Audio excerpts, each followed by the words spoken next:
So we're going to talk about solving polynomial equations here today. We're going to introduce you guys to something called the zero product property. That's a thing that you use when you're trying to solve polynomial equations. All right.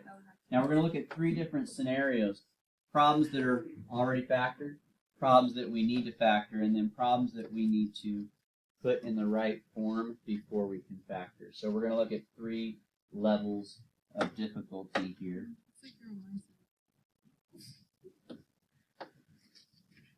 All right, go ahead and copy down this slide.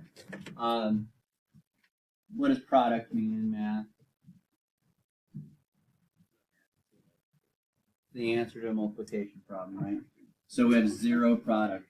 We have two things being multiplied together that equals zero. Now, if you have two things that are being multiplied together to make zero, then what can you necessarily conclude? There's something we can know about that.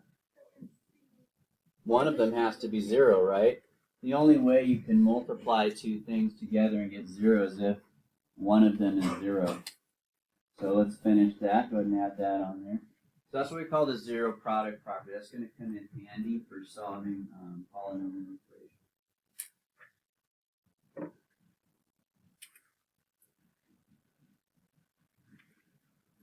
Did you get that last bit there, Shakir?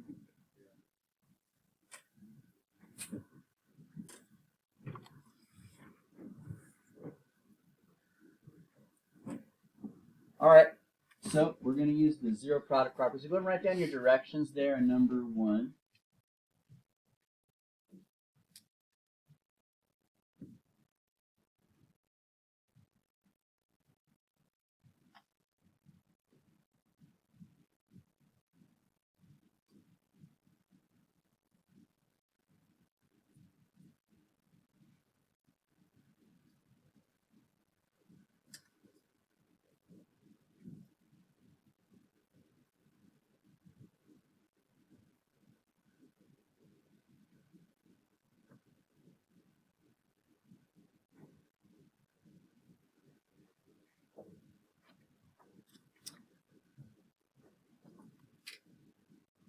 All right, so we have three things that are being multiplied together here that make zero. Okay, so we have 3x, that's something that we're multiplying. We have x minus 4 and 2x plus 7.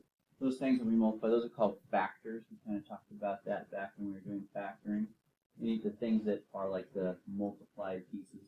So I know that if this times this times this is 0, that means either 3x equals 0, x minus 4 would have to equal 0, or 2x plus 7 would have to equal 0. Right? That's a zero product property. If those three things multiply together to make 0, then one of those three things, at least, has to equal 0. And so what we do here is we can just solve. Now we want to solve for x. So for each one of these, we're going to solve for x. On this first one here, we would just divide by 3 on both sides. And we would get x equals 0. For the second one there, x minus 4 equals 0. We would add 4 to both sides.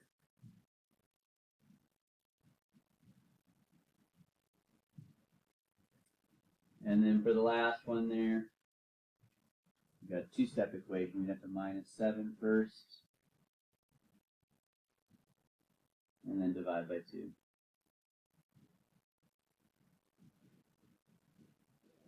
So we got 3 answers there.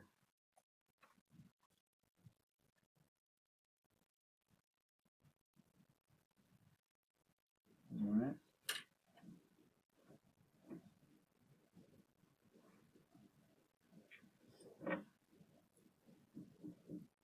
Go ahead and write down number 2 real quick.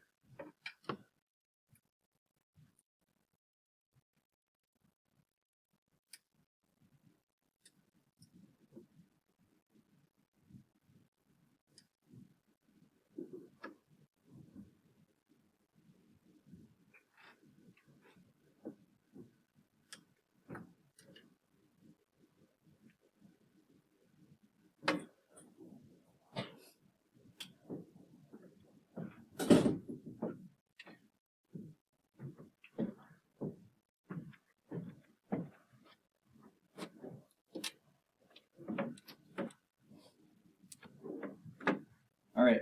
So what I want you guys to do here real quick is I'm going to give you a second to do the first step on this, where you just set up your three equations. So, or let's see. All right, so go ahead and see if you can do that first step like I did. But stop there. Don't go any further after that. There's something interesting about this one that I want to share with you.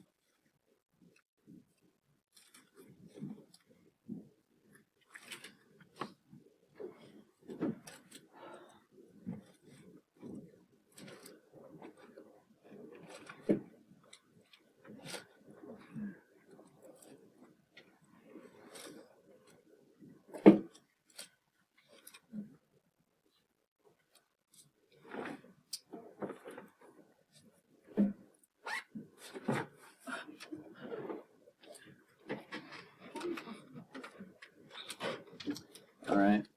Let me ask somebody what they wrote.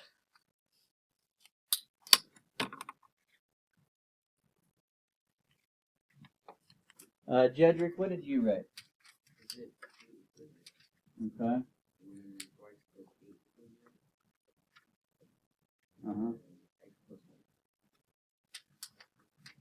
Okay. Good. Now, one of these we're not going to actually use. Which one do you guys think it is? 2 equals 0. Why do you think we wouldn't use that one? It doesn't have an x. Our goal is to solve for x. This doesn't even make sense, right? 2 equals 0. That's a nonsense statement. So just so you know, if there's no x, we don't have to do it.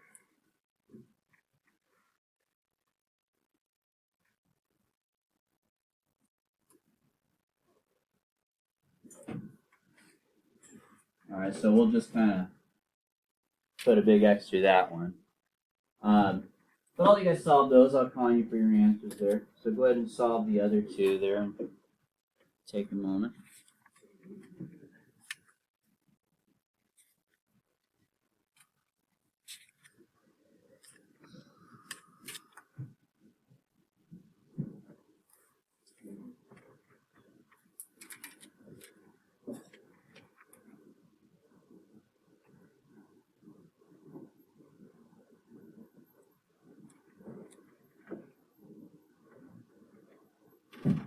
You're all done. Check your answer with your neighbors there.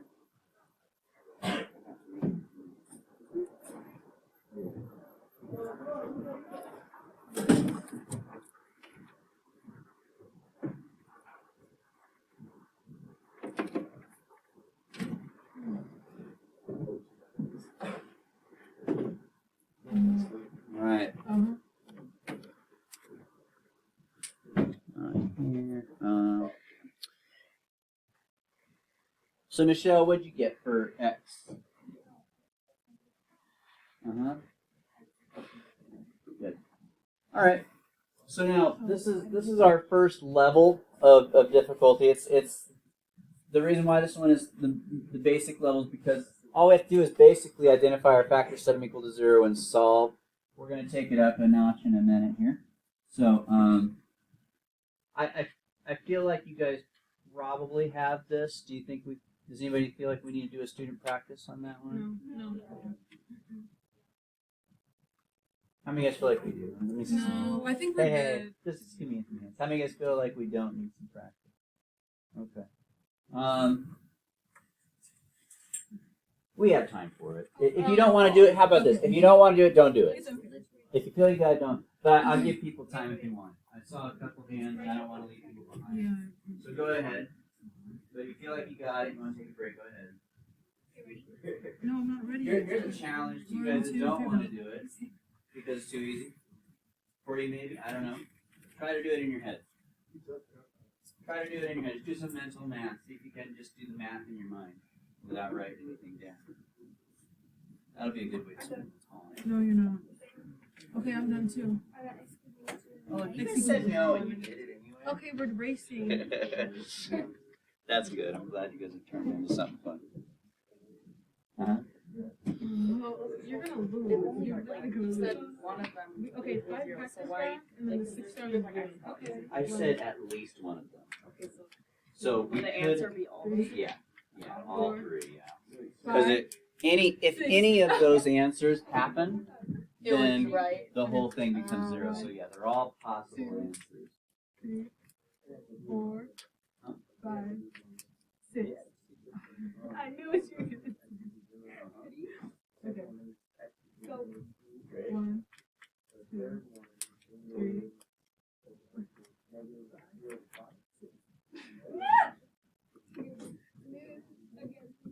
Jeremiah. 1, 2, 3. The silence that's in Oh, wait. yeah, And I still know I did wrong. Yeah. the silence that's in Yeah. So so I I looked could at. only do like before. So you basically have as many days as you were gone to make them up. And when I looked, you were only gone for 2 days, so those should have been turned in a while ago. 6. Nice. All right.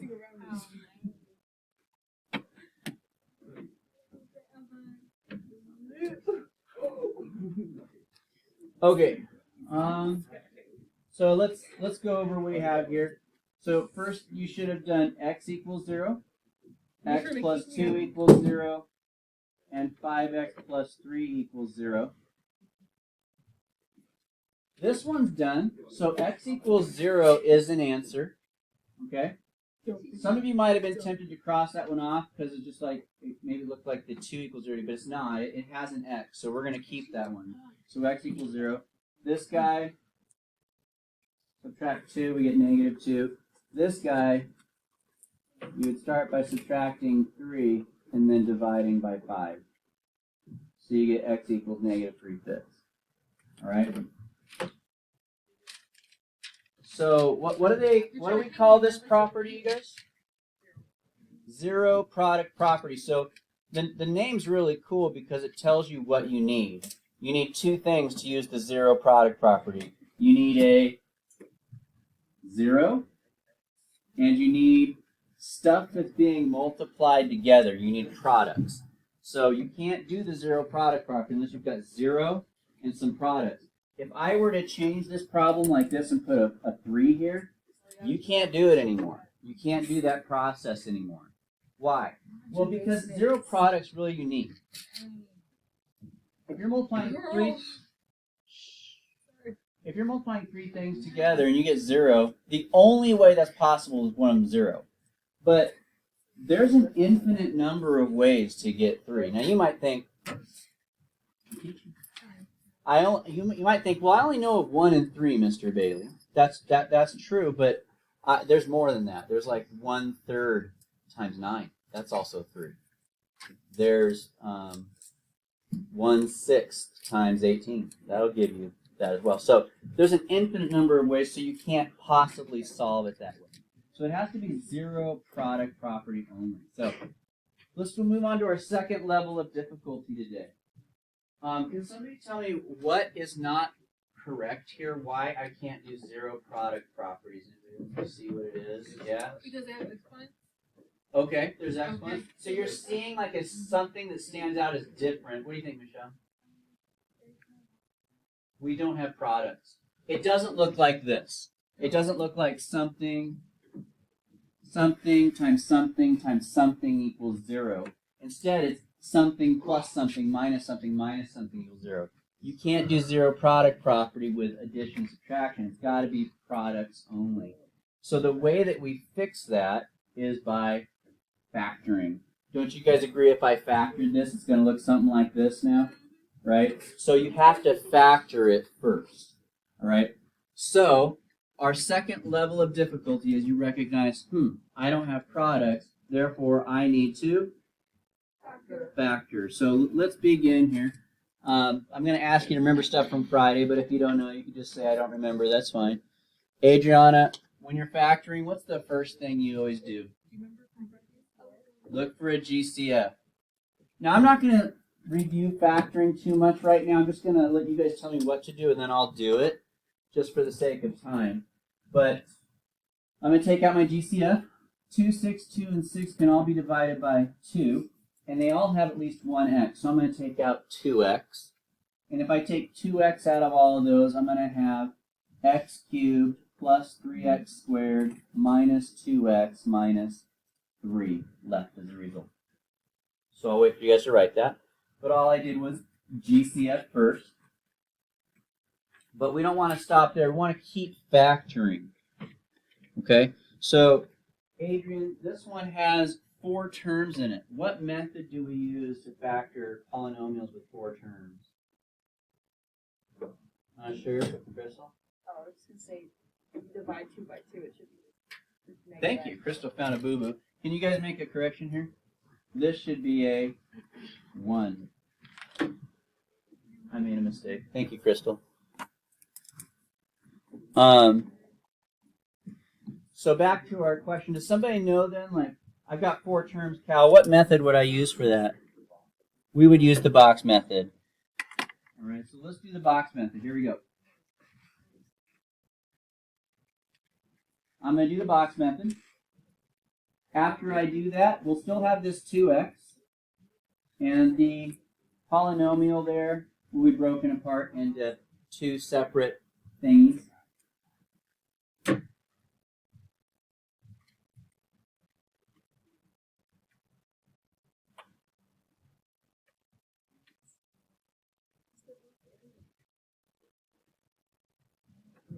And then we put things in the box. So when you have 4 terms, the first term goes in the top left, last term goes in the bottom right, the other 2 terms go in the other boxes.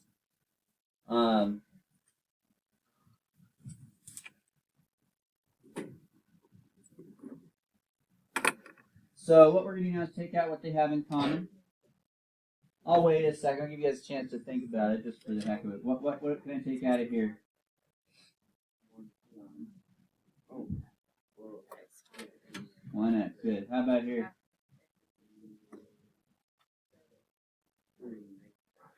I agree, 3. How about this way? And here? All right. I'm hearing some side conversations. I appreciate you writing there. So we have x plus 3 and x squared minus 1.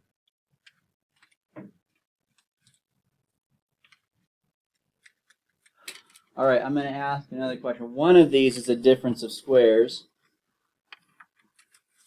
So I'm going to ask Himaya, which one is a difference of squares up there?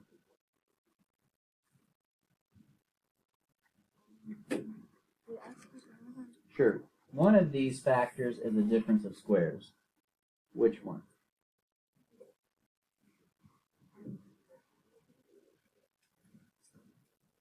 Are you talking about in the box? No. So this is a factor, 2x. This is a factor, and this is a factor. And one of those 3 things is a difference of squares. The last one? Yeah. Good. Because that's a difference, and both of these things here are squares. All right.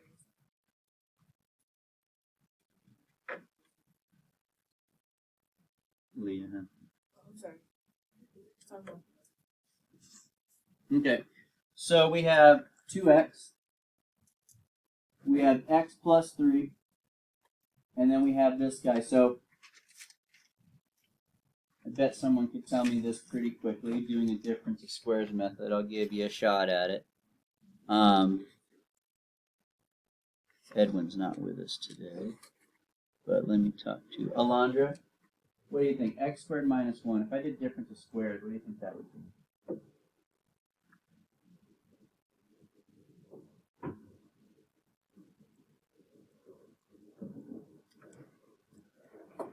It's the one where like you split them up evenly and one's a plus and one's a minus.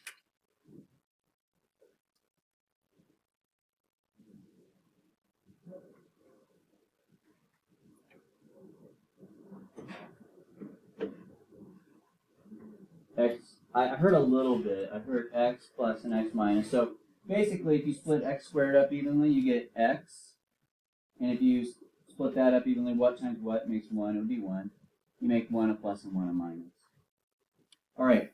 Now that's as far factoring as that goes. That doesn't go any further. Okay. All right. So after all that work, do I have zero product property now? I do, because I've got 0 and I've got products. All right. So we would do 2x equals 0, x plus 3 equals 0, x plus 1 equals 0, and x minus 1 equals 0. All right. So here we'll divide by 2.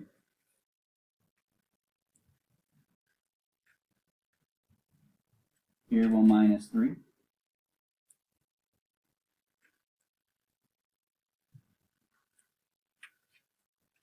Here we'll minus 1.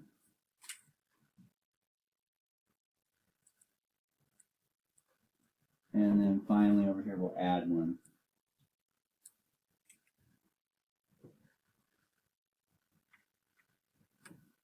So we have 4 answers on that one. But basically there were kind of like 2 steps. The first step was really long. The first step is to factor. Break it apart into its pieces. Factor. Second step is to do 0 products. Set them all equal to 0 and solve. So you got 2 steps there. All right, guys, so here's 3 for you to try out. Now, I give you some hints there on the factoring. Like for number 1, I tell you it's just a GCF problem. On number 2, I give you a hint. I tell you it's just a box method problem. On number 3, I tell you it's a 2-step where it's GCF and difference of squares. But on all of these, you're going to factor and then do 0 product, okay? So I'll give you guys a little bit of time to work on those 3. All right, guys, so I'm going to try to, we're not going to do a student practice for this last one. I just want to show you an example, and I'd like you to put it in your notes just for the heck of it. So, well, you know what? Let me see, what time is it? Maybe we don't have time to. We don't. No, we don't. I think we'll stop. Yeah, I think that's a good idea. All right, that's good enough. All right, don't put your notes away. I do want to come around and check off your notes.